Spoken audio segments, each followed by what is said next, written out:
Good evening, I'm Jeanne Simonoff, and I would like to thank Destiny and Steve alphabetically for saving us from saving us from being in a cultural wasteland here in Santa Fe by opening La Tienda to what it should be. So thank you very much.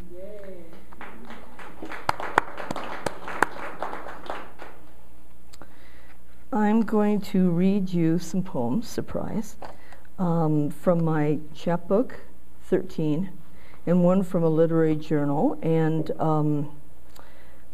the first set of poems will be poems that informed my memoir, which I completed a memoir that took me 13 years called Saving Myself a Los Angeles Childhood. Is there anybody here who has read it?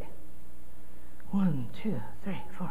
Okay, for those of you who can't help yourselves and you need to, I brought a couple copies.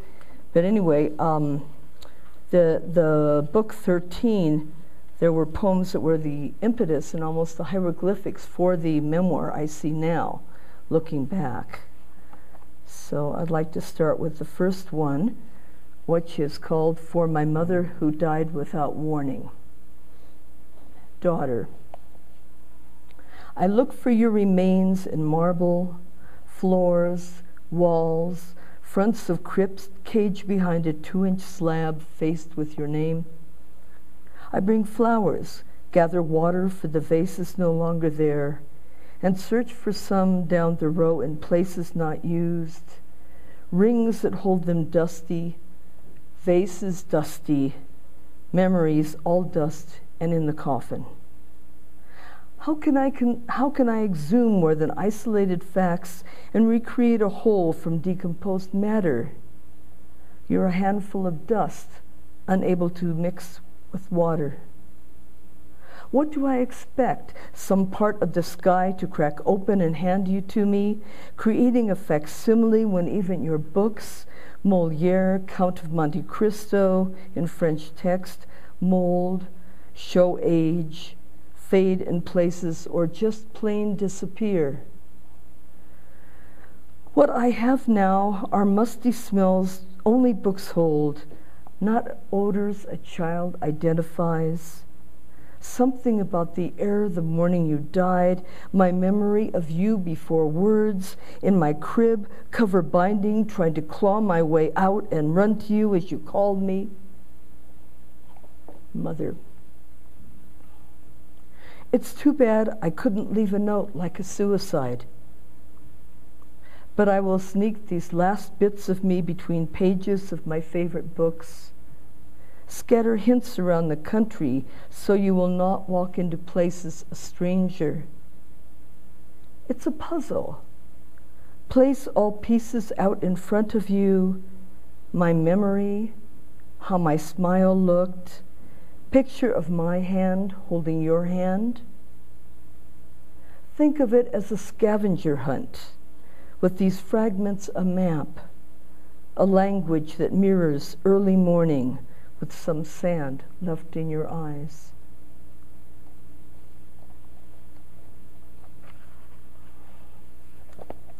The Lost Mother. When I'm lonely and hold myself, a child speaks. I'm not sure who it is because it has my voice. I'm not sure it's mine, but I know it, somewhere heard but not placed. The sound is young like crying, old like weeping.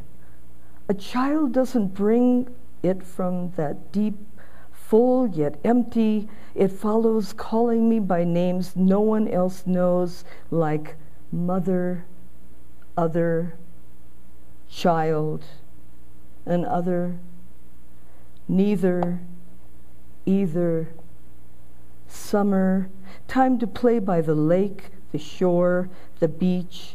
The child with the swimsuit runs toward the waves. The mother runs to capture her, or is it the mother runs toward the waves, or the voice of waves themselves slapping the child, mother warning, or just waves taking a few more grains back to their bosom?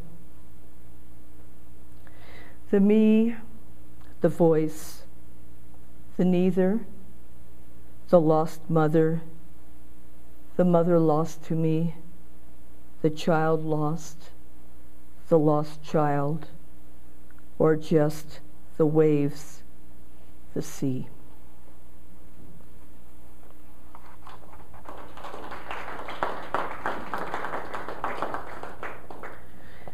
Morning Journal, Evening Dreams 1. I write my history on the tree of my childhood. Mockingbirds repeat it all. I walk down Cochrane Avenue with Grandma. The bark on trees is the texture of papyrus. And Grandma, dressed up, carrying a book under her arm, patiently waits as I caress the tree trunk. The layers velvet to fingers of 5, walking down Cochrane Avenue with Grandma.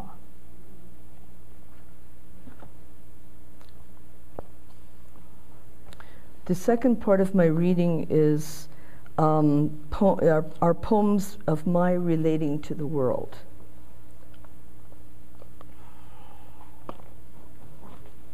Lessons of sacrifice. These are the lessons of sacrifice. The body is extra baggage, an apple half eaten, the foxglove that went past harvest, the stark sun that burns all top growth, a walk that only goes halfway, and the way back is a blank page. A daughter taken to be sold at the block, and he is that block.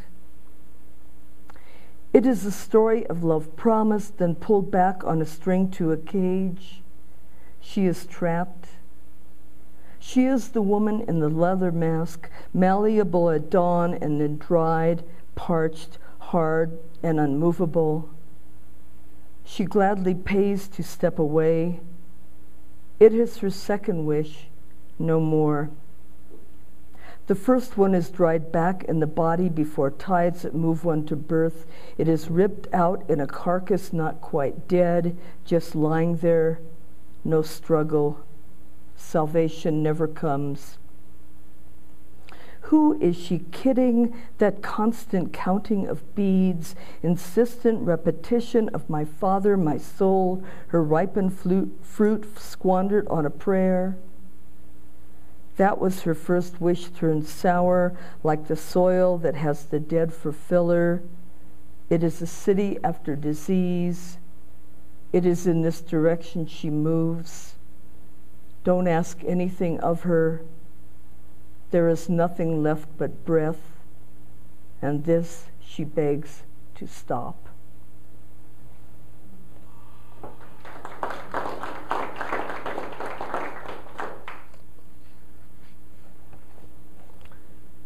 The second poem in this period, in this part, is called "Worry is Like Prayer," and it's written for Paul Monette.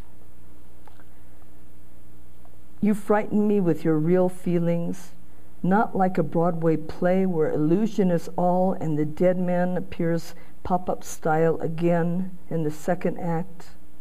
Like Ilya and Never on Sunday laughing at Medea because she knows they'd all go to the seashore anyway. You have your whole bag of tricks laid out, a table full of books, a legacy. Now sit, now stand, never rest. Like you, I write what I can't see outright, the tear, the joy, the rage, all of it. You say we're quiet, and why not? What to say after you tell us of your lover's last breath, followed by the lines, I expect to die of AIDS sometime in the future.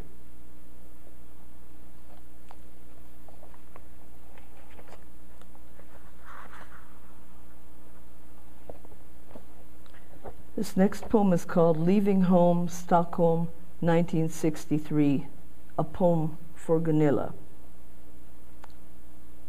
I remember the shore kissing the ship as I left you.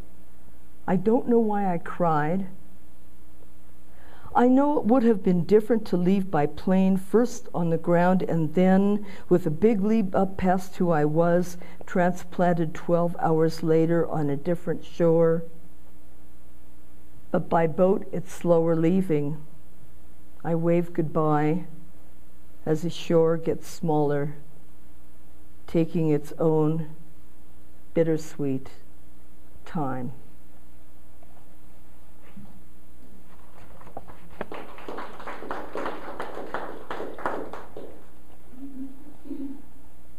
I was just thinking, I probably, this will be my next to the last poem. I've got a real short one that's might change the mood a little bit for the ending. I'm feeling that might be a good idea. This next poem is called Marais. And do all of you know Marais, that sector of Paris, the Jewish sector? Well, anyway, back in the 1700s, that whole area was a swampland, and it was converted into living quarters with infill. And then the Place Vosges was built, and this was a whole Jewish shtetl, a Jewish area in Paris. What is this that whispers to me on a still day in Marais? I detest Paris for the smallest part of her, frayed like a prayer shawl, crushed together and seized. My mother yells, "Don't go to Marais, there are bombs at Delhi Goldenberg." I go anyway. I'm Russian, Jewish, from the Crimea. I worry about gathering from my grandparents this part of me I can't understand. Goldenberg, the rabbi, the grocer with working cat, prowling downstairs, sleeping up, just like Grandpa. After Shacharit, he writes prayers for Sabbath, bar mitzvah, and weddings.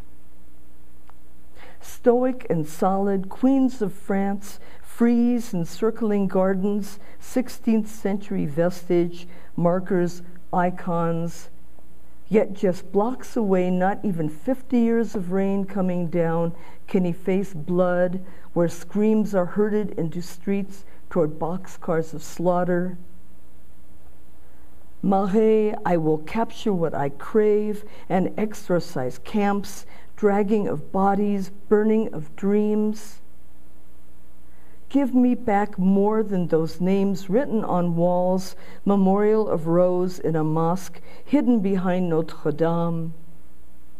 I catch a sign, Goldenberg in neon, Goldenberg in paint. I soothe the voice echoing, my mother telling the past, a gypsy playing all her cards.